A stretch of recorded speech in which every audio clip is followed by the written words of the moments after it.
பேரறிஞர் அண்ணா பிறந்தநாள் மாநாடு செப்டம்பர் 15 திருச்சியில் மாமனிதன் வைகோ, இளம் தலைவர் துரை வைகோ அழைக்கிறார்கள். அணிதிரள்வோம், ஆர்ப்பரிப்போம், அங்கீகாரம் பெறுவோம். குறைந்த விலை, நிறைந்த தரம், தங்கள் தேவைகள் அனைத்தும் ஒரே இடத்தில். ஜெயச்சந்திரன். ஆச்சி ராயல் குலோப் ஜாமுன் பேக்ஸ், ஒன்று வாங்கினால் ஒன்று இலவசம். நீங்க எதிர்நீச்சல் போட்டீங்க, வாழ்க்கை என்னென்னமோ பண்ணிச்சோங்கள, எதுவுமே கொடுக்காம இருந்துச்சு. ஆனா அதை பத்தி கவலைப்படாம எனக்கு இதுதான் இலக்கு, நான் கல்வியை நம்புறேன், கல்விதான் எனக்கு ஆயுதம், நான் நிச்சயமா படிப்பேன் அப்படின்னு சொல்லிட்டு 15 வருஷம் நீங்க விடாம பண்ண இந்த முயற்சிகள் தான் இந்த நாளைக்கு எங்களை கூட்டிட்டு வந்திருக்கு. நம்ம விழும்போது ஒருத்தவங்க நம்மளை தூக்கி விட மாட்டாங்களான்னு, அந்த தூக்கி விடுற ஒரு கையா சூர்யானா கண்டிப்பா இருந்தார். அகரம்னு ஒரு வார்த்தை சொன்னா உங்களுக்கு என்ன தோணுது மனசு? அகரம்னு சொன்னா அது என் வீடு. இதுக்கு முக்கியமான காரணகர்த்தாவா இருந்த நடிகர் சூர்யா, அவரை சந்திக்கிற தருணம் கிடைச்சிச்சா? அண்ணான் தான் கூப்பிடுவோம் எப்பயுமே. அவரும் எங்களை தம்பி தங்கைகள்னு தான் சொல்லுவாங்க. அண்ணன் கார்த்தியனாவா இருக்கட்டும், சூர்யானாவா இருக்கட்டும். ஸோ அந்த ஸ்தானத்துல என்ன பண்ணுமோ அது அகரம் பண்ணியிருக்கு கண்டிப்பா.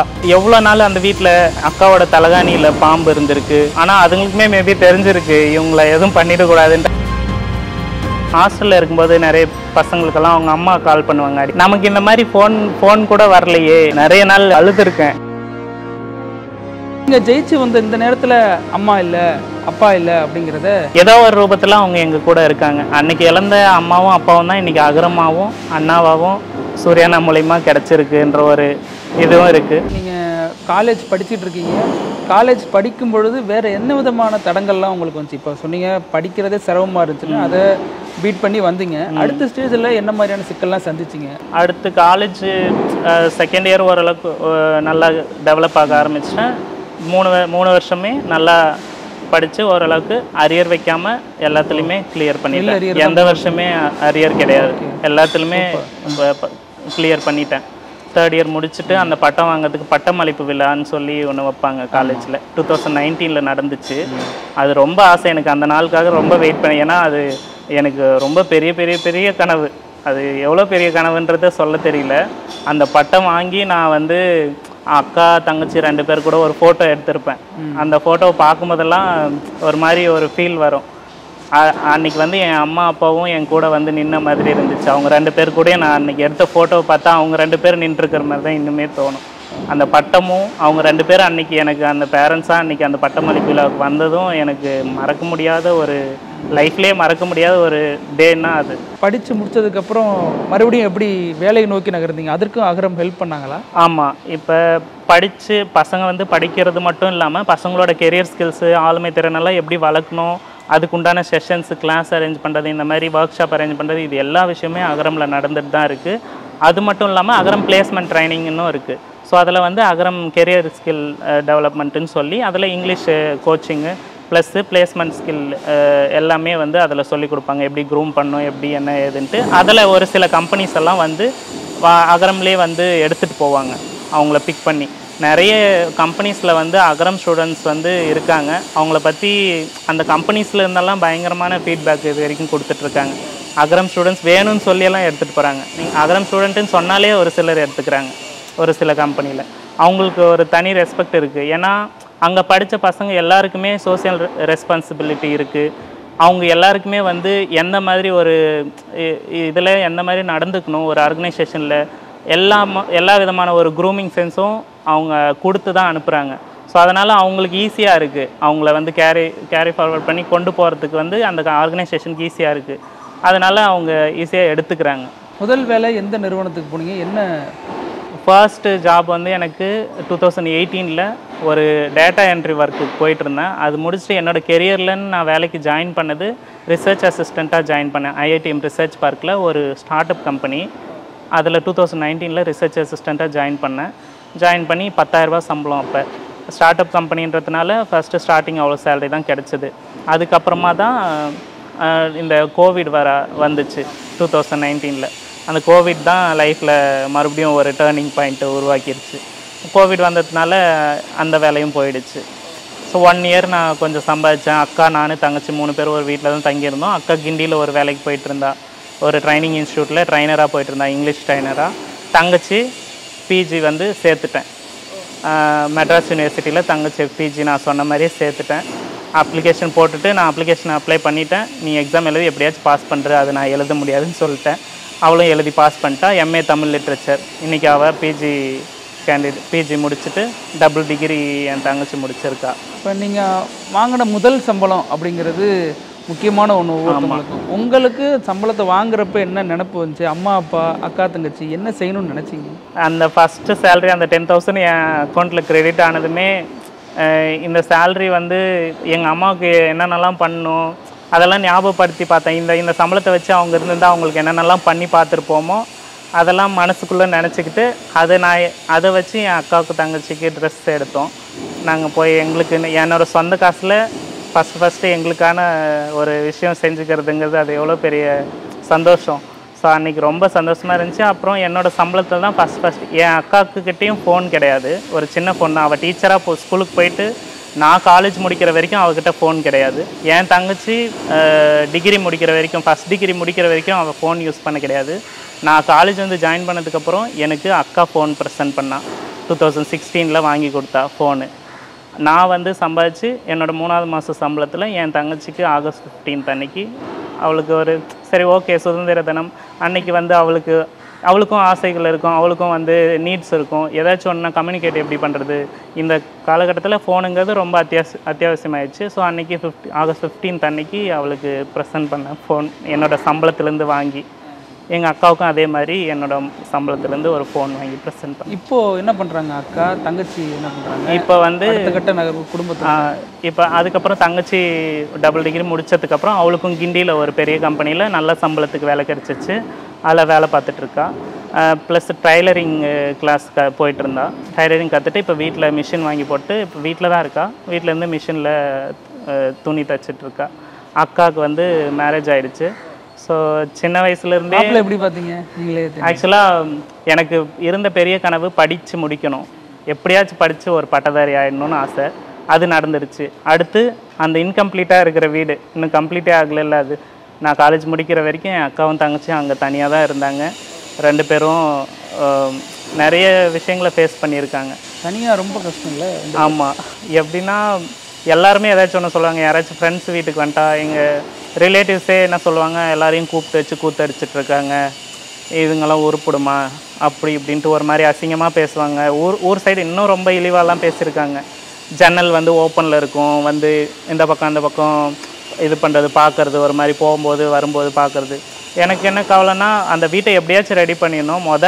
அந்த வீட்டுக்கு ஜன்னல் போடணும். போகிற வர்றவங்க பார்வையெல்லாம் வீட்டு மேலே தான் இருக்குது. ஸோ வீட்டுக்குள்ளே என்ன பண்ணுறாங்க ஏது பண்ணுறாங்க. இப்போ அக்கா ஒரு ட்ரெஸ் சேஞ்ச் பண்ணணுன்னா கூட என்ன பண்ணுறது, அதெல்லாம் ரொம்ப மைண்டில் இருந்துச்சு. ஸோ காலேஜ் முடித்து வேலைக்கு போய் வேலை நம்ம எப்படியாச்சும் ஒரு அமௌண்ட்டு சேர்த்து வச்சு அந்த வீட்டை ரெடி பண்ணணுன்னு நினச்சேன். நான் அந்த வேலைக்கு போயிட்டு இருந்தேன் இல்லையா, அந்த 2019 அதில் கொஞ்சம் அமௌண்ட் சேர்த்து வச்சேன். அப்புறம் அக்கா ஃபஸ்ட்லேருந்து நான் 12th படிக்கும்போது ஜாபுக்கு போயிருந்தது பிஎஃப் பணம் இருந்துச்சு. அவளோட பணம் என்னோடய பணம்லாம் சேர்த்து அந்த வீட்டை ரெடி பண்ண ஆரம்பித்தோம். 2022 ரெடி பண்ணோம். ரெடி பண்ணிவிட்டு கிரகப்பிரவேசம் வந்து கண்டிப்பாக எப்படியாச்சும் பெரிய விஷயம். எங்கள் வீட்டில் ஏன்னா கடைசியாக நடந்த ஃபங்க்ஷன் எங்களுக்கு காது குத்து ஃபங்க்ஷன். அதுக்கப்புறம் 20 வருஷம் எங்கள் வீட்டில் பொங்கல் இல்லை, தீபாவளி இல்லை, எதுவுமே கிடையாது. எங்களுக்கு வந்து ஃபெஸ்டிவலே கிடையாது. நடக்கிற ஃபஸ்ட்டு ஃபங்க்ஷன் என் வீடு கிரகப்பிரவேச ஃபங்க்ஷனாக தான் இருக்கணும்னு நினச்சேன்.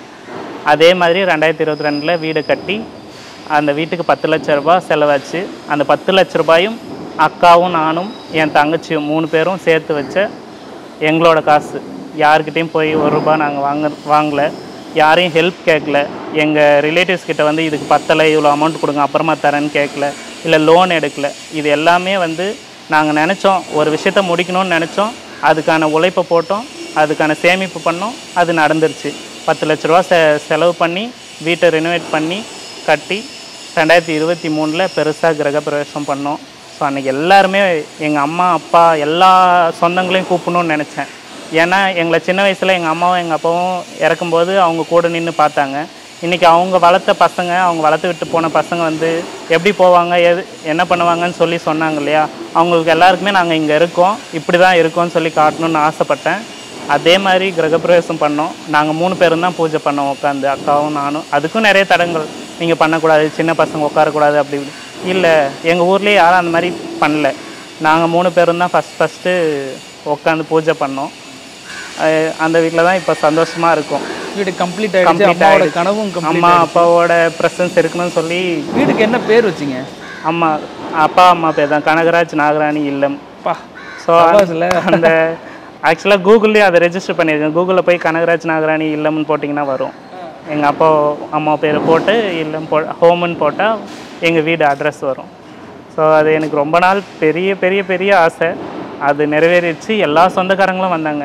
ஆக்சுவலாக அகரம் வந்து படிப்பு மட்டும்ங்கிறது ஒவ்வொரு மனுஷனுக்கும் ஒரு கனவு தான். ஆனால் உங்களை போன்றவங்களுக்கு அது எவ்வளோ பெரிய கனவு, எங்கேருந்து ஸ்க்ராட்ச்லேருந்து தொடங்கி கூகுளுக்கே சொல்கிறேன்டாங்கிற மாதிரி பதிவு பண்ணி. கண்டிப்பாக. ஏன்னா எவ்வளோ நாள் அந்த வீட்டில் அக்காவோட தலகாணியில் பாம்பு இருந்திருக்கு. நிறைய முறை பாம்புங்கள்லாம் நிறைய உள்ளே வந்திருக்கு. ஆனால் அதுங்களுக்குமே மேபி தெரிஞ்சிருக்கு இவங்களை எதுவும் பண்ணிடக்கூடாதுன்ட்டு. அதனால் எதுவும் அந்த உயிரினங்களால் எந்த கெடுதலும் எங்களுக்கும் வரல. நாங்களும் அதை எதுவும் பண்ணல. அதை விட்டுடுவோம், தூக்கிட்டு போய் நான் விட்டுருவேன். அது வந்துச்சுன்னா அதை அடிக்கவும் மாட்டோம், அடிக்கவும் பிடிக்காது. எனக்கு ஆக்சுவலாக பாம்புன்னா பிடிக்கும், அதனால் அதை அடிக்க மாட்டேன், தூக்கிட்டு போய் விட்டுருவேன். இந்த மாதிரி இருந்துட்டு தூங்கிட்டு இருக்கும்போது சாப்பிடும்போது மேலே அந்த பழைய வீடு இல்லையா, கொஞ்சம் கொஞ்சமாக பழசாக மேலே தரை கூட போடல வீட்டுக்கு. அது ஊறி என்னாகும், உள் சைடு வந்து பூத்து அப்படியே ஒரு மாதிரி உப்பு மாதிரி பூத்து மேலே கொட்டும். தூங்கி எந்திரிப்போம், மேலே ஃபுல்லாக ஒயிட்டாக இருக்கும். சாப்பிட்ருப்போம், சாப்பாட்லேயே மண் விழுகும். இன்றைக்கி அந்த வீட்டில் ஹாலில் உட்காந்து அவ்வளோ எல்லா உள்ள ஃபுல் இன்டீரியர் ஒர்க் எல்லாமே பண்ணிட்டேன். அந்த வீட்டில் உட்காந்து இன்றைக்கி சாப்பிடும்போது அந்த மண் விழுந்த ஞாபகம் வருது. அப்போ நம்ம இன்றைக்கி நல்லா இருக்கோன்னாலுமே நம்ம பாஸ்ட்டு வந்து கண்டிப்பாக என்றைக்குமே மறக்கக்கூடாது. சுற்றி பார்க்கும்போது அந்த வீட்டில் எங்கெங்கெல்லாம் ஓட்டை இருந்துச்சோ எல்லா ஓட்டையும் எனக்கு ஞாபகம் இருக்குது. சுற்றி பார்க்கும்போது ஜன்னலை பார்க்கும்போது ஞாபகம் வருது. ஸோ இன்றைக்கி அவ்வளோ கஷ்டப்பட்டு கட்டியிருக்கோம், இது பண்ணியிருக்கோன்னா அதுக்கான எஃபர்ட்டும் அதுக்கான விஷயமும் ஏதோ ஒரு இடத்துல நடந்திருக்குன்னும் போது அதுக்கான அறிவை வந்து எங்கள் அம்மா கொடுத்துருக்காங்க. அதுக்கான எஜுகேஷனை அந்த பணத்தை சம்பாதிக்கிறதுக்கான எஜுகேஷனை வந்து அகரம் கொடுத்துருக்கு. ஸோ அந்த ஸ்தானத்தில் என்ன பண்ணுமோ அதை அகரம் பண்ணியிருக்கு. கண்டிப்பாக அந்த நாயை பார்க்குறப்ப எப்படி இருக்குது, ஒன்றுமே இல்லாமல் ஒரு டவுசர் போட்டுக்கிட்டு சத்துணவு சாப்பிட்ட பையன் திரும்பி ஊருக்கே நான் இருக்கேன்டா, எங்களால் முடியாதுன்னு ஒன்றும் இல்லைண்டான்னு ஒரு சாதிச்சு ஒரு வீட்டை கட்டினதுக்கப்புறம் உங்கள் மனநிலை இப்போ மொத்த வருஷத்தையும் கடந்து பார்க்குறப்ப எப்படி இருக்குது? இன்றைக்கி நிறைய பேருக்கு எக்ஸாம்பிளாக இருக்கும் சொல்லப்போனால். ஆக்சுவலாக அக்காவை பற்றி ஒரு புக்கில் வந்திருக்கு. எங்களோட ஃபேமிலி ஸ்டோரி வந்து பெஸ்ட் இன்ஸ்பிரேஷனல் ஸ்டோரின்னு சொல்லி ஒரு புக்கில், மனதில் உறுதி வேண்டும் அப்படின்னு சொல்லி ஒரு புக்கு, உத்வேகம்னு சொல்லி ஒரு கிளப் ஹவுஸ் மீடியா அதிலேருந்து இன்ட்ரடியூஸ் ஆகி அவங்க வந்து எங்களோட ஸ்டோரியை கேட்டு இந்த ஸ்டோரி ரொம்ப இன்ஸ்பைர்டாக இருக்குது, இந்த ஸ்டோரியை போட்டால் நிறைய பேருக்கு வந்து யூஸ்ஃபுல்லாக இருக்கும், உங்களை மாதிரி லைஃப்பில் ஸ்ட்ரகிள் ஆகிறவங்க இதை பார்த்து கண்டிப்பாக பூஸ்டப் ஆகி மேலே வருவாங்க, ஸோ போடலாமான்னு சொல்லி எங்களோட பர்மிஷனோட மனதில் உறுதி வேண்டும்னு சொல்லி ஒரு புக்கில் எங்கள் ஸ்டோரி 5வது ஸ்டோரியாக இருக்கும். நாங்கள் 3 பேரும் பொங்கலுக்கு வந்து புது துணி போட்டு 3 பேரும் இப்படி தோளில் கை போட்டு இருக்கிற ஃபோட்டோவை போட்டு அந்த புக்கில் வந்து எங்கள் ஸ்டோரி மொத்த ஸ்டோரியும் இருக்கும். இப்போது திரும்பி பார்க்குறப்போ அது ஒரு பெருமிதமான ஒரு பயணமாக இருக்குது, ஒரு வரலாற்று சாதனைன்னு சொல்லலாம். அந்த மாதிரி ஒரு கதை, ஒரு பேக்ரவுண்ட்லாம் இருக்குது. இதுக்கு முக்கியமான காரணகர்த்தாவாக இருந்த நடிகர் சூர்யா, அவரை சந்திக்கிற தருணம் கிடச்சிச்சா? அவர் கூட உரையாடும் தருணம், இந்த வெற்றிக்கு பிறகு அவரை பார்த்தீங்களா? கண்டிப்பாக. இதெல்லாமே நடந்ததுக்கப்புறம் அவர் அண்ணாவை பார்த்துருக்கேன். அண்ணான்னு தான் கூப்பிடுவோம் எப்பயுமே. அவரும் எங்களை தம்பி தங்கைகள்னு தான் சொல்லுவாங்க. அண்ணன் கார்த்தியனாவாக இருக்கட்டும், சூர்யானாவாக இருக்கட்டும், அவங்க அப்படி தான் எங்களை ரெப்ரசன்ட் பண்ணுவாங்க, அவங்களோட ஃபேமிலி மெம்பர்ஸ் மாதிரி. நாங்களும் அப்படி தான் பார்ப்போம். நிறைய டைம் அவரை பார்த்துருக்கேன். ஸோ இந்த அகரம்லேயே வந்து படிப்பை தாண்டி நிறைய கெரியர் டெவலப்மெண்ட்டுன்னு சொன்னேன் இல்லையா, ஸோ அந்த மாதிரி எனக்கு நாட்டுப்புற கலைகள் மூலயமா ஆளுமை திறனை வளர்த்துக்கிறதுக்கான ஒரு பயிற்சி முகாமுக்கு போனேன். அதில் எனக்கு ஒரு வாய்ப்பு கிடச்சிச்சு. அதில் போயிட்டு விழிப்புணர்வு நாடகம் எப்படி போடுறது, அப்புறம் அந்த நாட்டுப்புற கலைகள் ஒரு 4-5 கலைகளை கற்றுக்கிறதுக்கான வாய்ப்பு கிடச்சிச்சு 2016. அதை கற்றுக்கிட்டு அகரமுக்கு சரி அதை வச்சு நம்ம என்ன பண்ண போகிறோம் அப்படின்னு யோசித்தேன். அதுக்கப்புறம் எனக்கு கிடைச்ச ஒவ்வொரு விஷயத்தை வச்சும் இதை நாம் கற்றுக்கிட்டோம், இதை வச்சு நம்ம என்ன பண்ண போகிறோம், இதை வச்சு அடுத்து என்ன பண்ணலாம் அப்படின்ற மாதிரி தான் எனக்கு யோசிக்க ஆரம்பித்தேன். அப்போ வந்து ஒரு யோசனை தோணுச்சு. நான் கற்றுக்க போனேன், என்னோடய ஃப்ரெண்ட்ஸு இன்னும் 2 பேர் எல்லோரும் சேர்ந்து அகரம்லே வந்து ஒரு டீம் ஃபார்ம் பண்ணலாம். அங்கே 4 நாள் முகாமுக்கு நம்ம போய் எப்படி கற்றுக்கிட்டோமோ அதே மாதிரி அந்த 4 நாள் முகாமை நம்ம ஏன் அகரம்லே வந்து கண்டக்ட் பண்ணக்கூடாது அப்படின்னு சொல்லி வலசரவாக்கமில் ஆக்டிவிட்டி சென்டர் இருக்குது எங்களுக்கு அகரமில். ஸோ அங்கே வந்து அகரம் கலைக்குழுன்னு ஒன்று ஃபஸ்ட்டு ஸ்டார்ட் பண்ணி 2017 ஸ்டார்ட் பண்ணி இப்போ வரைக்கும் 8 வருஷமாக எவ்ரி கிறிஸ்மஸ் டைமில் தான் அந்த 4 days லீவ் வரும் இல்லையா, எவ்ரி இயர் அந்த 4 days வந்து கேம்ப் நடத்தி இது வரைக்கும் ஒவ்வொரு கேம்புக்கும் 60 மாணவர்களுக்கு வந்து அடுத்தடுத்து வந்த தம்பி தங்கைகள் இருப்பாங்க இல்லையா, எங்களோட தம்பி தங்கைகள், அவங்களுக்கு வந்து அந்த ஆர்ட் ஃபார்ம்ஸ் எல்லாம் கற்றுக்க கொடுக்க ஆரம்பித்தோம். ஸோ அந்த ஆர்ட் ஃபார்ம்ஸ் எல்லாம் கற்றுக் கொடுத்துட்டு வந்து இப்போ 60 பேர் ஒரு கேம்புக்குன்ட்டு இப்போ 600 பேர் வரைக்கும் 8 கேம்புக்கு வந்து வரைக்கும் கொண்டு வந்து நிறுத்தியிருக்கோம். அகரம் கலைக்குழுவை வந்து 8 இன்னும் 2 வருஷத்தில் 10 இயர் ஆக போகுது, கம்ப்ளீட் ஆக போகுது அகரம் கலைக்குழு ஆரம்பித்து. ஸோ இதனால் என்ன யூஸு அப்படின்னு பார்த்தீங்கன்னா, இப்போ நான் கற்றுக்கிட்டதை கிவ் பேக், நான் எனக்கு கொடுத்த இடத்துக்கு நான் திரும்பி ஏதோ ஒரு விஷயத்த நான் கொடுக்குறேன். அது நான் பணமாக தான் கொடுக்கணும்னு இல்லை, என்னோட நேரமாக இருக்கலாம். அகரமில் நான் ஸ்டூடெண்ட்டாக வந்து சேர்ந்ததுலேருந்து நான் அகரமில் வாலண்டியரிங்கும் பண்ணிகிட்ருக்கேன். என்னை எப்படி விதை ப்ராசஸில் செலக்ட் பண்ணாங்களோ அந்த மாதிரி விதை ப்ராசஸில் நிறைய பேர் ஹெல்ப் பண்ணியிருக்கேன். போயிட்டு ஹவுஸ் விசிட் போயிருக்கேன். நிறைய ஸ்டூடெண்ட்ஸுக்கு வந்து ஒன் ஆன் ஒன் கனெக்ட் பண்ணியிருக்கேன். நான் என்னை எப்படி இன்டர்வியூ எடுத்தாங்க அந்த மாதிரி நான் ஸ்டூடெண்ட்ஸை இன்டர்வியூ எடுத்திருக்கேன். ஸோ இந்த மாதிரி விதை ப்ராசஸ் மட்டும் இல்லாமல் நிறைய ப்ராசஸ், தை ப்ராசஸ்ஸு, நமது கிராமமில் வந்து இந்த கற்றுக்கிட்ட நாட்டுப்புற கலைகளை வச்சு போயிட்டு அந்த 3 கிராமங்களை ஃப்ளட் அப்போ தத்தெடுத்தாங்க. அந்த கிராமங்களுக்கு பேசிக் நீட்ஸே கிடையாது. ஸோ அந்த இடத்துல வந்து நிறைய இருளறின மக்கள், அவங்க வந்து நிறைய சைல்ட்ஹுட் மேரேஜ் பண்ணுவாங்க, ட்ராப் அவுட்ஸ் நிறைய இருந்துச்சு. ஸோ இந்த கலைகளை வந்து எப்படி யூஸ் பண்ணலான்னு யோசிக்கும் போது அங்கே யூஸ் பண்ணலான்னு தோணுச்சு. இந்த டான்ஸ் எல்லாம் பார்த்தா எல்லோரும் வருவாங்க. இந்த கரகாட்டம், நான் வந்து மாஸ்டர் இன் கரகம் மாஸ்டராக இருக்கேன் லாஸ்ட் 10 இயர்ஸாக. ஸோ கரகம் சொல்லி கொடுத்துட்ருக்கேன். அகரம் ஸ்டூடெண்ட்ஸுக்கும் வெளியிலையும் சொல்லி கொடுத்துட்ருக்கேன். வெளியே கவர்மெண்ட் ஈவெண்ட் எல்லாம் அட்டென்ட் பண்ணிகிட்ருக்கேன். ஸோ அந்த மாதிரி ஒரு வாய்ப்பு தான் நமது கிராமத்தில் கிடச்சிது. ஸோ இது என்னோடய எஜுகேஷனும் நான் கற்றுக்கிட்ட அந்த கலையும் சேர்ந்து அன்றைக்கி அங்கே வந்து அவேர்னஸ், கழிவறை அவேர்னஸாக இருக்கட்டும், நெகிழி, பிளாஸ்டிக் அவேர்னஸ் இந்த மாதிரி கொடுக்க ஆரம்பித்தோம். கல்வி விழிப்புணர்வு கொடுக்க ஆரம்பித்தோம். அது மூலிமா ஒரு சில மாணவர்கள் வந்து ட்ராப் அவுட் ஆனவங்க ஸ்கூலுக்கு போக ஆரம்பித்தாங்க. கல்யாணம் பண்ண இருந்த பொண்ணுக்கு கல்யாணத்தை விட்டுட்டு ஸ்கூலுக்கு அனுப்ப ஆரம்பித்தாங்க. இந்த மாதிரி நிறைய விஷயங்கள் வந்து அது மூலிமா நடந்திருக்கு. இன்னொன்று என்னென்னா, இந்த கலைகளை கற்றுக்கும் போது நமக்குள்ளே ஒரு க்ரூமிங் சென்ஸும் வரும். எனக்கு வந்து ஒரு இடத்துல போயிட்டு கொஞ்சம் நிற்கிறது, இவங்கக்கிட்ட பேசுறது, இது பண்ணுறதெல்லாம் கொஞ்சம் தயக்கமாக இருந்துச்சு ஃபஸ்ட்டெல்லாம். அந்த தயக்கத்தெல்லாம் உடச்சி எனக்குள்ளே இருக்கிற போல்ட்னஸை வெளிக்கொண்டு வந்தது இந்த கலைன்னு சொல்லலாம்.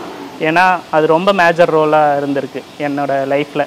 ஸோ அந்த ஆர்ட் ஃபார்ம் கற்றுக்கிட்டதுனால நான் இன்னும் நல்லா க்ரூம் ஆனேன். சூர்யாவை சந்தித்து பேசும்பொழுது தனிப்பட்ட முறையில் உரையாடி இருக்கீங்களா? அதற்கான வாய்ப்பு இந்த மாதிரி ஈவெண்ட் பண்ணும்போது அகரம் கலைக்குழு மூலிமா ஈவெண்ட் பண்ணுவோம். ஏதாச்சும் இப்போ ஒரு புக் ரிலீஸ் ஃபங்க்ஷன் வருது அப்படின்னா அந்த புக் ரிலீஸ் ஃபங்க்ஷன்லலாம் இந்த மாதிரி ஸ்டார்டிங்கில் ஒரு நிகழ்ச்சி மாதிரி வைப்போம். இல்லை இப்போ அகரமோட 10 இயர்ஸ் செலிப்ரேஷன் நடந்துச்சு சத்யபாமாவில். அதுலேயும் ஃபஸ்ட்டு ப்ரோக்ராமாக அகரம் கலைக்குழுவோட ப்ரோக்ராம் தான் நடந்துச்சு. ஸோ இந்த மாதிரி டைம்லலாம் அண்ணா வந்து நல்லா இருந்துச்சு, எப்படி என்ன இதுன்றத சொல்லுவாங்க. அகரம் பில்டிங் ஓப்பனிங் அப்போ ஒரு நாடகம் போட்டோம். அகரம் மாணவர்களோட உண்மை கதையை ஒரு நாடகமாக போட்டோம். அகரம் மாணவர்களில் நிறைய பேர் இருக்காங்க. ஒரு சிலரோட ஸ்டோரியை எடுத்து அந்த ஸ்டோரியை வந்து அந்த பசங்க முன்னாடியே நடித்து காமிச்சோம். அண்ணா வந்து இருந்தார், பார்த்தாரு. ஸோ ஸ்டோரியெல்லாம் இந்த மாதிரி எப்படி நாடகம் எப்படி இருந்துச்சு என்ன ஏதுன்றதை பற்றியெல்லாம் பேசினாங்க. ஸோ அப்போ சொன்னோம் இந்த மாதிரி. அப்போ வந்து ரொம்ப பிகினிங்கில் இந்த மாதிரி எதுவுமே தெரியாமல் தானே ஆரம்பித்தோம். ஸோ இப்போ லாஸ்ட்டாக அகரம் பில்டிங் புது பில்டிங் ஓப்பன் அப்போ தான் சொன்னேன். இன்றைக்கி வந்து இவ்வளோ ஸ்டூடெண்ட்ஸோடு வந்து நிற்கிது. அன்றைக்கி நீங்கள் கொடுத்த பூஸ்டப் பண்ணது தான் இதுக்கு காரணம். ஸோ இப்போ நிறைய பேருக்கு கற்றுக் கொடுக்க ஆரம்பிச்சிட்டோம். நிறைய பேருக்கு வந்து கற்றுக்கிட்டு இன்றைக்கி மாஸ்டர்ஸ் ஆகிட்டாங்க. எங்ககிட்ட கற்றுக்கிட்ட என்னோடய தம்பி தங்கைகள் இன்றைக்கி மாஸ்டர் ஆகிட்டாங்க. ஸோ அடுத்து அகரம் பொறுத்த வரைக்கும் என்னென்னா, ஒரு விஷயத்தை கற்றுக்கிட்டே இருக்கிறது மட்டும் இல்லை, கற்றுக்கிட்ட விஷயத்த அடுத்தடுத்த ஜென்ரேஷனுக்கு எப்படி கொண்டு போய் சேர்க்கறதுங்கிறதுல முக்கியமாக பார்க்குறாங்க. ஸோ அதே தான் அகரம் கலைக்குழு மூலயமா நான் பண்ணிகிட்ருக்கேன். கண்டினியூவாக அது போயிட்டுருக்கு. இப்போது அகரம்னு ஒரு வார்த்தை சொன்னால் உங்களுக்கு என்ன தோணுது மனசில்? அகரம்னு சொன்னால் அது என் வீடு அப்படி தான் தோணுது. எனக்கு வந்து ஒரு வீடு எதுவுமே இல்லாத, ஒரு குடும்பமே இல்லாத ஒருத்தனுக்கு குடும்பம், அகரம்னா குடும்பம். எனக்கு வந்து நிறைய நாள் நான் ஃபீல் பண்ணியிருக்கேன்னு சொன்னேன் இல்லைங்களா, அக்கா நான் தங்கச்சி மட்டும் 3 பேர் தான் இருக்கோம், இது வந்து என்றைக்கு குடும்பம் ஆகும்னு சொல்லிட்டு. ஸோ அகரம் மூலயமா எனக்கு படிப்பு மட்டும் கிடைக்கல, என்னோடய கெரியர் ஸ்கில்லு, இந்த சாஃப்ட் ஸ்கில் மட்டும் டெவலப் ஆகலை. என்னோடய ஃபேமிலியும் பெருசாக இருக்குது. எனக்கு நிறைய ஃப்ரெண்ட்ஸ் கிடச்சிருக்காங்க, நிறைய ஃபேமிலி கிடச்சிருக்காங்க. அவங்கெல்லாம் தான் வந்து கிரகப்பிரவேசம், என்னோடய வீட்டு கிரகப்பிரவேசத்தை அவ்வளோ கிராண்டாக நடத்தி கொடுத்தாங்க. எல்லோரும் அன்றைக்கி ஊரில் இருந்தவங்களாம் ஆச்சரியமாக பார்த்தாங்க. அதுக்கப்புறம் சித்தப்பா பேசினாரா? நீங்கள் அதுக்கப்புறம் வந்தாரா? வீடு கட்டுறதுக்கு அவர் வரல. அவங்க எங்கள் சித்தி வந்தாங்க. அவங்க எல்லாருக்குமே போய் இன்வைட் பண்ணேன், பத்திரிக்கை அடித்து. எல்லாருக்குமே 800 பத்திரிக்கை அடித்தோம். அது இன்னுமே இன்ஸ்டாகிராம் பேஜில் அந்த ஒரு வீடியோ போட்டிருக்கேன். அந்த வீடியோ பார்க்கும்போதெல்லாம் நான் உண்மையாகவே என்ன நினச்சி நான் பெருமைப்படுறேன். நான் ஏதோ ஒரு இடத்துல ஒழுக்கமாக வளர்ந்துருக்கேன், ஏதோ ஒரு இடத்துல நான் வந்து ரொம்ப திங்க் பண்ணியிருக்கேன். அதனால தான் இந்த விஷயம் நடந்திருக்குன்றதுல இதுவாக இருக்கேன். ஸோ அந்த பத்திரிக்கையை போய் பத்திரிக்கை கொடுக்கும்போது அதுதான் ஃபர்ஸ்ட் டைம். நாங்கள் 20 வருஷம் கழிச்சு எங்கள் வீட்டில் நடக்கிற ஃபங்க்ஷன். அந்த பத்திரிக்கையிலேயே வந்து மென்ஷன் பண்ணியிருப்பேன். ஃப்ரெண்ட்ஸ் கார்டுன்னு ஒன்று அனுப்புவோம் இல்லையா, அதில் வந்து மென்ஷன் பண்ணி தான் அனுப்புவேன். After 20 years this is the first celebration in our ஹோம்னு சொல்லி மென்ஷன் பண்ணியிருந்தேன். ஸோ என் ஃப்ரெண்ட்ஸ் 60 பேர் சென்னையிலேருந்து இங்கே அகரம் ஸ்டூடெண்ட்ஸ் கிளம்பி வந்தாங்க. முன்னாடி நாளே வந்து கோலம் போடுறதுலேருந்து வீட்டு சமைக்கிறது எல்லா வேலையும் எடுத்து போட்டு ஊரில் இருந்து எல்லாருமே ஆச்சரியமாக பார்த்தாங்க. இன்னைக்கு வந்து அன்னைக்கு இந்த பசங்க எப்படி ஆயிடுவாங்கன்னு அதே ஊரில் வீடு கட்டணும்னு தோணுச்சு. ஆமாம், என் அம்மா கட்டின ஃபஸ்ட்டு வீடு ஃபஸ்ட்டு எங்கள் ஊர்லேயே ஆரம்பித்த வீடு. அது இன்கம்ப்ளீட்டாக இருக்குது. அதை கம்ப்ளீட் பண்ணுறது தானே என்னோட வேலை. எங்கே விழுந்தோமோ அங்கேருந்தே எந்திரிப்போம் அப்படின்னு சொல்லிட்டு தான் கண்டிப்பாக இப்போ நீங்கள் சொன்னது தான் அதுதான். எங்கே விட்டோமோ அதே இடத்துல பிடிக்கலான்னு சொல்லிட்டு தான் எங்கள் அம்மா கட்டின வீடை அவங்க ஆசைப்படி அதை டெமாலிஷ் பண்ணிவிட்டு புதுசாக கட்டிக்குவாங்க, அந்த வீடு உங்களுக்கு ஒத்து வராதுன்னெல்லாம் நிறைய ஜாதகம் பார்த்தோம் அப்படி இப்படின்னெல்லாம் சொன்னாங்க. அது எங்கள் அம்மா அப்படித்தானே ஒரே வீடு 2 பேரை மாதிரி பண்ணிடுச்சு, அப்படி ஒரு வீடு பாரு எத்தனை பேரை காவு வாங்கிடுச்சு அப்படின்னலாம் சொன்னாங்க. ஆனால் அந்த வீட்டிலேருந்து நிறைய நல்லது எனக்கு நடந்திருக்கு. ஒரு செடி வளர்க்குறதுக்கு கூட சொல்லுவாங்க, செவ்வாழை இந்த வீட்டில் வைக்க நான் வச்சேன், வீட்டில் வைக்கக்கூடாது, வீட்டு முன்னாடி வைக்காத எடுத்துருன்னு. ஆனால் அது வச்சதுக்கப்புறம் எனக்கு நடந்த நல்லதை தானே நான் நினச்சி பார்க்கணும், கெட்டதை ஏன் நினச்சி பார்க்கணும்? எல்லோரும் நினைக்கிற மாதிரி 100ல் 10 தப்பை மட்டும் யோசிக்க கூடாது. அந்த மீதி இருக்கிற அந்த 80% 90% நல்லதை யோசிப்போமே, அந்த 10% தப்பை ஏன் யோசிக்கணும் அப்படின்னு தான் யோசித்தேன். ஸோ அந்த வீடு வந்து எங்கள் அம்மா எனக்காக கட்டினது. அவங்க வந்து நான் நல்லா இருக்கக்கூடாதுன்னு கட்டியிருக்க மாட்டாங்க. அவங்களோட மனசு எனக்கு தெரியும், என்னோட மனசு அவங்களுக்கு புரியும், அவ்வளோதான். அது எனக்கு வந்து அந்த வீட்டில் இருக்கிறதுனால எந்த பிரச்சனையும் ஆகாதுன்னு எனக்கு தெரியும், அது போதும். மற்றவங்க சொல்கிறதுனால எங்களுக்கு எதுவும் ஆகிடாது. அந்த வீட்டில் இப்போ கிரகப்பிரவேசம் முடிஞ்ச அடுத்த ஒரே வருஷத்தில் என் அக்காவுக்கு 30 வருஷமாக எங்களுக்காக கல்யாணம் பண்ணிக்காமல் எங்களை கஷ்டப்பட்டு வளர்த்தா. அவளுக்கு வந்து எப்படியாச்சும் ஒரு கல்யாணம் பண்ணி வச்சு நம்ம ஒரு குடும்பமாக ஆகணும்னு யோசித்தேன். அடுத்த 1 இயரில் எங்கள் அக்காவுக்கு மாப்பிள்ளை ஃபிக்ஸ் ஆச்சு. கல்யாணத்துக்கே சம்மதிக்காத இருந்த என் அக்கா கல்யாணத்துக்கு சம்மதிச்சா. 6 மாதத்தில் மாப்பிள்ளை ஃபிக்ஸ் ஆகி நிச்சயதார்த்தம் பண்ணேன். அதுவும் பெருசாக தான் பண்ணேன். என் அக்காவுக்கு நிச்சயதார்த்தம் மொத கல்யாணம் எங்கள் வீட்டில்னு சொல்லி அதுவும் பண்ணேன். அக்காவோட கல்யாணத்துக்கு நான் இப்போ ஒரு பெரிய கம்பெனியில் ஒர்க் பண்ணிகிட்ருக்கேன். அந்த கம்பெனியிலேருந்து நான் சம்பாதிச்ச பணத்தெல்லாம் சேர்த்து வச்சு ஒரு சீட்டு போட்டு அவளுக்கு நகை எடுத்து அதுவும் பெரிய விதத்தில் தான் ஊரையே கூப்பிட்டு எல்லாருக்கும் பத்திரிக்கை வச்சு தான் கல்யாணம் பண்ணேன். அக்கா அப்படின்னா என்ன தோணுது? அக்கான்னா அவள் எனக்கு அம்மா தான். இது என் ஃபோனில் கூட அவள் பேர் அம்மான்னு தான் இருக்கும். ஆக்சுவலாக இந்த மாதிரி ஃபீலிங்ஸ் வரும்னு சொல்லியிருக்கல. என் ஹாஸ்டலில் இருக்கும்போது நிறைய பசங்களுக்கெல்லாம் அவங்க அம்மா கால் பண்ணுவாங்க அடிக்கடி. என் ஃப்ரெண்டு என்னோட பேர் தான் அவனுக்கும் அருண். அவங்க அம்மா கூப்பிடுவாங்க அடிக்கடி ஃபோன் பண்ணி, சாப்பிட்டே கண்ணு, என்ன பண்ணுற, எது பண்ணுற. லஞ்சில் ஃபோன் பண்ணுவாங்க, பிரேக்கில் ஃபோன் பண்ணுவாங்க, நைட்டும் ஃபோன் பண்ணுவாங்க. நமக்கு இந்த மாதிரி ஃபோன் கூட வரலையே. அந்த நிறைய டைம் யோசிச்சிருக்கேன், இந்த மாதிரி ஃபோன் பண்ணி கூட சாப்பிட்டியான்னு கேட்குறதுக்கு கூட யாரும் இல்லை, இது பண்ணல. அப்போ அதான் எங்ககிட்டையும் ஃபோன் இல்லை, ஃபோன் இருந்தாலுமே டாப்அப் பண்ண காசு இல்லை. ஸோ அந்த மாதிரி இருக்கும்போது அந்த மாதிரி நிறைய டைம் தோணியிருக்கு. ஸோ அந்த ஃபீலிங் என்னை வந்து டைவெர்ட் பண்ணுது ஏதோ ஒரு இடத்துலன்ட்டு காலேஜ் 3rd இயர் படிக்கும்போதுன்னு நினைக்கிறேன். எனக்கு அந்த ஃபீல் வந்துச்சு, ரொம்ப அஃபெக்ட் பண்ணிச்சு என்ன. ஸோ இதனால் நம்ம வேறு எங்கேயும் டைவெர்ட் ஆகக்கூடாதுன்னு சொல்லிட்டு, ஏன் அக்காவை மட்டும்தான் இருக்கும், இது வரைக்கும் அம்மாவாக தானே அவள் இருந்திருக்கா, நாம ஏன் அக்கான்னு போட்டு சேவ் பண்ணி வச்சுருக்கோம் அப்படின்னு சொல்லிட்டு அன்னைக்கு மாற்றின அவள் பேர் அக்கான்றத இருந்து அம்மானு இன்னைக்கு வரைக்கும் அம்மான்னு தான் இருக்குது. சூர்யா அப்படின்னா என்ன? இப்போ எனக்கு அக்கா இருக்காங்க, தங்கச்சி இருக்காங்க. ஒரு ஃபேமிலியில் ஒரு அண்ணன் இருந்திருந்தால் எப்படி இருந்திருக்கும், ஒரு அண்ணன் இருந்திருந்தால் எப்படி கை கொடுத்து தூக்கியிருப்போம். நிறைய இடத்துல தடுக்கி விழும்போதெல்லாம் நினச்சிருக்கு நம்மளை கை கொடுத்து தூக்கி விட. என்னதான் அக்கா மூலயமா அந்த அம்மாவோட அரவணைப்பு கிடைச்சாலும் இன்னொரு ஏதோ ஒரு விஷயம் மிஸ் ஆகிட்டு இருந்துச்சு. நம்ம விழும்போது ஒருத்தவங்க வந்து நம்மளை தூக்கி விட மாட்டாங்களான்னு, அந்த தூக்கி விடுற ஒரு கையாக வந்து சூர்யானா கண்டிப்பாக இருந்தார். ஸோ அவர் லைஃப்பில் வராட்டி, அகரம் மட்டும் லைஃப்பில் கிடைக்காட்டி கண்டிப்பாக என் லைஃப் வேற எங்கேயோ வேறு ஏதோ ஒரு ட்ராக்கில் போயிட்டுருக்கோம். இந்த விஷயம்லாம் நடந்திருக்குமான்றது டவுட். பொதுவாக சொல்லுவாங்க, நிறைய பேரோட வெற்றி வந்து அவங்க அம்மா அப்பாவால் பார்க்கவே முடியாது. நடிகர்களும் உதாரணம் பலரும் இருக்காங்க. அது மாதிரி நீங்கள் ஜெயிச்சு வந்த இந்த நேரத்தில் அம்மா இல்லை, அப்பா இல்லை அப்படிங்கிறத இப்போ எப்படி உணர்த்துறீங்க, அல்லது எங்கே இருந்து உங்களை ஆசீர்வதிச்சுட்டு இருக்காங்க அப்படின்னு நம்புறீங்களா? ஆமாம், அன்னைக்கு அந்த பூஜையில் உட்காரும்போதும் அப்படி தான் நினச்சேன். ஸோ அவங்க ஃபிசிக்கல் ப்ரெசன்ஸ் ஆச்சு இல்லையே, சரி அட்லீஸ்ட் ஏதோ ஒரு ஃபோட்டோ மூலியமாகவாச்சும் அவங்க இருக்கணும்னு சொல்லி அவங்களோட உருவப்படத்தை வந்து வச்சு தான் பூஜையே பண்ணேன். நான் அம்மாவோட அப்பாவோட உருவப்படத்தை முன்னாடி நிற்க வச்சுட்டு தான் ஃபோட்டோ இது பண்ணி வச்சு தான் பண்ணேன்.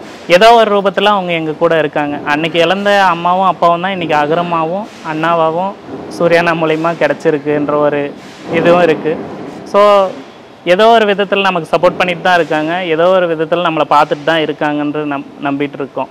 அக்கா தங்கச்சி இருக்கா, அவங்க 2 பேரும் வந்து பார்க்கும்போது தங்கச்சி அப்படியே அப்பா மாதிரி இருப்பா. அவங்க 2 பேரையும் பார்க்கும்போது அம்மா அப்பா கூட இருக்காங்கன்ற மாதிரி தான் இருக்கும். நீ ஜெயிச்சிட்ட மாறா அப்படின்னு தான் சொல்லுவோம். கண்டிப்பாக ஜெயிச்சிட்டோம். நாங்கள் நிறைய பேர் சொல்லியிருக்காங்க, உங்களாலாம் எப்படி வர முடியும், போய் இவங்க படிக்க முடியும். இன்றைக்கி எத்தனையோ பேர் எக்ஸாம்பிளாக எடுத்து என்கிட்ட வந்து சஜஷன் கேட்குறாங்க, எஜுகேஷன் சஜஷன் கேட்குறாங்க, என்ன கோர்ஸ் எடுக்கலாம், எப்படி படிக்கலாம், என்ன நிறைய பேர் வந்து நான் சொல்லி அகரமில் ஜாயின் பண்ணியிருக்காங்க. எங்கள் ஊர் சைடு அவேர்னஸே கிடையாது.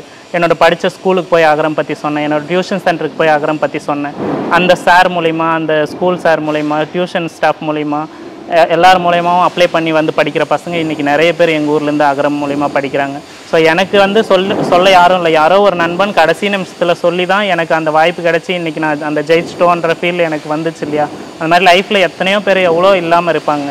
ஸோ அட்லீஸ்ட் ஏதோ ஒரு இடத்துல சொல்கிறதுனால அவங்க எல்லாருக்கும் அது விஷயம் போய் சேருதுன்னும் போது அது நான் சொல்கிறதுல தப்பு இல்லைன்னு தோணுச்சு. எல்லாருக்கிட்டையும் சொன்னேன். இன்றைக்கி நிறைய பேர் அகரமில் படிச்சுட்டு இருக்காங்க. ஸோ அக்காவுக்கும் நல்லபடியாக கல்யாணம் ஆகிடுச்சு, வீடும் கட்டி முடிச்சிட்டேன், எனக்கு எஜுகேஷனும் கிடச்சிருச்சு, கிராஜுவேட் ஆகி படிக்க வச்சிட்டீங்க. ஆமாம். தங்கச்சி அகரம்ங்கிறது ஒரு குடும்பத்திலேயே மாற்றத்தை உண்டு பண்ணிருக்கு, தனிநபராக ஒரு தனிநபர் கிடையாது. அகரம்ங்கிறதே வந்து இப்போ அகரமில் படித்த அந்த 6000 சில்லற மாணவர்களுக்கும் நடந்த மாற்றம் 6000 சில்லற மாணவர்களுக்கு நடந்த மாற்றம் இல்லை, 6000 சில்லற குடும்பத்துக்கு நடந்த மாற்றம்.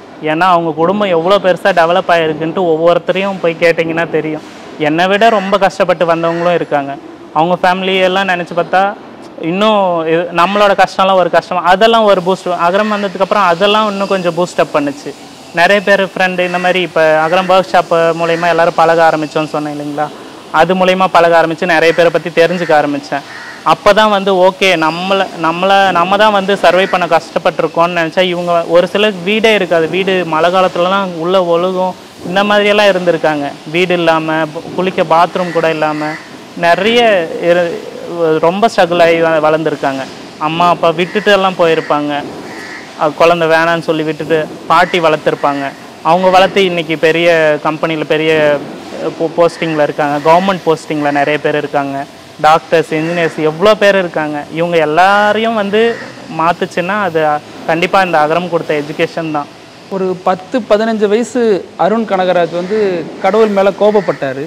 இப்போ இருக்கிற அருண் கனகராஜ் கடவுளை எப்படி பார்க்குறாரு? நான் வந்து அன்னைக்கு வந்து என் அக்காவே ஃபோட்டோலாம் தூக்கி போட்டு உடச்சிட்டா. அம்மா இறந்ததும் எங்கள் அம்மாவுக்கு ரொம்ப கடவுள் பக்தி, மாலைலாம் போட்டு கோயிலுக்கு போவாங்க. உன்னதானே வந்து இவ்வளோ வருஷமாக கும்பிட்டுட்டு இருந்தா, அவளுக்கு பண்ண நல்ல காரியம் அவளுக்கு பண்ண முடிஞ்சது இதுதானான்னு சொல்லி கோவத்தில் எல்லா ஃபோட்டோ அன்றைக்கிந்தே எங்கள் வீட்டில் பூஜை ரூம் இது எதுவுமே கிடையாது. நான் அன்றைக்கிந்து இன்றைக்கி வரைக்கும் எனக்கு அன்றைக்கி தான் போச்சு கடவுள் நம்பிக்கை. எங்கள் அப்பாவும் எங்களை விட்டு போனதுக்கப்புறம் சுத்தமாகவே கடவுள் நம்பிக்கை போச்சு. இன்னைக்கு வரைக்கும் நான் வந்து கடவுளாக நினைக்கிறது, எப்போல்லாம் நான் வந்து ஸ்ட்ரகிள் ஆகிறனோ, எப்போல்லாம் வந்து கஷ்டப்படுறனோ, அன்றைக்கி யார் வந்து என் கூட நிற்கிறாங்களோ இல்லை எந்த விஷயம் எனக்கு ஹெல்ப் பண்ணுதோ அதுதான் நான் கடவுளாக பார்க்குறேன். நேச்சரை கடவுளாக பார்க்குறேன், இயற்கையை வந்து கடவுளாக பார்க்குறேன். நான் என் கழனியில் வந்து எனக்கு 2 சென்ட் இடம் இருக்குது. அதில் வந்து ஒரு பொடி நெல்லை போட்டேன்னா எனக்கு 1 மூட்டை நெல் வருதுன்னா அந்த சாப்பாடு கொடுத்த அந்த பயிர் தான் எனக்கு கடவுள். அப்படி தான் பார்க்குறேன். கோயிலுக்கு போனாலுமே கடவுளாக நினச்சி என் அம்மா அப்பாவையும் தான் கும்பிடுவேன். மற்றபடி கடவுளுங்கிறது இந்த ஷேப்பில் இருக்கும், இந்த ரூபத்தில் இருக்குன்னு இல்லை, அது எல்லா இடத்துலையும் இருக்குது. உங்கள் மூலிமா இருக்குது, என் மூலிமா இருக்குது, என் மூலிமா வேற ஒருத்தருக்கு இருக்கலாம், அவங்க மூலிமா எனக்கு இருக்கலாம். அதுதான் படிப்பை தாண்டி இந்த பயணங்கிறது ஒரு பெரிய புரிதலை உங்களுக்கு. ஆமாம், கண்டிப்பாக. அது மட்டும் இல்லாமல் கஷ்டப்படுறவங்க கஷ்டப்பட்டுட்டே இருக்க மாட்டாங்க கண்டிப்பாக, அப்படிங்கிறதுக்கு ஒரு உதாரணமாக அவங்க வாழ்க்கை இருந்திருக்கு. அது என்ன மாதிரியே அதை பார்க்குற பலருக்கும் வந்து அதை உற்சாகத்தை கண்டிப்பாக கொடுக்கும். நிறைய நாள் அழுதுருக்கேன், எம்டி ட்ரை ஆகிடும், கண்ணெல்லாம் ட்ரை ஆகிடும், ரொம்ப தனியாக ரொம்ப அழுதுருக்கேன். அவளும் சரி நானும் சரி 3 பேருமே தனித்தனியாக வந்து ஒவ்வொருத்தரும் தனித்தனியாகவும் கஷ்டப்பட்டிருக்கோம். அதை ஒருத்தருக்கு சொல்லிட்டு கிடையாது. ஏன்னா இப்போ நான் சொன்னால் அவள் கஷ்டப்படுவாள், அவள் எனக்கு சொன்னால் நான் கஷ்டப்படுவேன், இப்படி ஒருத்தர் கஷ்டப்படுவாங்கன்னு நினச்சி சொன்னேன். ஸோ அந்த அழுகைக்கெல்லாம் ஒரு பெரிய தீர்வாக, பெரிய ஒரு பொக்கிஷமாக வந்து கிடச்சிது அகரம் தான். அந்த அகரம் மூலிமா எங்களுக்கு கிடைச்ச பெரிய பெரிய பொக்கிஷம் என் எஜுகேஷனும், என் வீடும், என் அக்காவுக்கு நடந்த கல்யாணமும். கல்விங்கிறது தான் முக்கியமானது. கல்வி அதுதான் உங்களை இந்த இடத்துக்கு கொண்டாந்து. கல்விங்கிற ஒரு விஷயம் ஒருத்தவனுக்கு இருந்துட்டா அவன் லைஃப்பில் எந்த மூலைக்கு வேணால் போகலாம், என்ன வேணால் அவனால் பண்ண முடியுன்றது தான் உண்மை. ஒரு அகரத்தின் விதை விருட்சமானால் எத்தனை பேருக்கு நிழல் தரும் அப்படிங்கிறதுக்கு உங்கள் வாழ்க்கை தான் பெரிய உதாரணம். உங்கள் நேரத்துக்கு உங்களோட வாழ்க்கை பயணத்தை பகிர்ந்துகிட்டதுக்கும் ரொம்ப நன்றி. இன்னும் அடுத்த கட்டத்துக்கு போய் மிகப்பெரிய வெற்றி அடைய வாழ்த்து. தேங்க்யூ. நக்கீரன் டிவிக்கு சப்ஸ்கிரைப் செய்யுங்கள். உங்கள் ஆதரவே எங்கள் பலம். ஆசிரியர்களுக்கு நண்பனாகவும் மாணவர்களுக்கு ஆசானாகவும் திகழும் தேர்வு வழிகாட்டி. ஒவ்வொரு பாடத்திற்கும் அனுபவமிக்க ஆசிரியர்களின் துல்லியமான தெளிவான விடைகள். CNC இருக்கு, தேர்வு பயம் எதற்கு? இது தீரன் பப்ளிஷிங் ஹவுஸ் விற்பனை வெளியீடு.